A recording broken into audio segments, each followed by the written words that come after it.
Phuresidennde Vho-Cyril Ramaphosa vha ru na nzudzanyo dza u ṱoḓa u katela muhasho wa vhana nga fhasi ya ofisi ya Phuresidennde. Vha ri khuvhangano ya u rera nga ha mabulayo ane a itelwa vhana na yone i nḓilani. Been very concerned, and as all of us in government have been extremely concerned and really worried about the children of our country that are being slaughtered.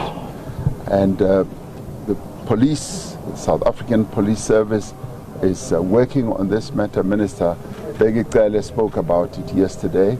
So the program that we are going to be developing going forward, as we have our gender-based violence and femicide conference or summit, is also going to address the challenges that children are facing. Already there's a big move for us to bring the whole issue of children care and children into the President's office, and we're looking at that and how we can give effect to that. And I'm glad that in the provinces, a number of provinces have already brought the issues of children into the Premier's office. Vho-Ramaphosa vari muvhuso wo pika u lwa na thaidzo ya u tambudzwa na vhulawa ha vhana nga nḓila dzoṱhe.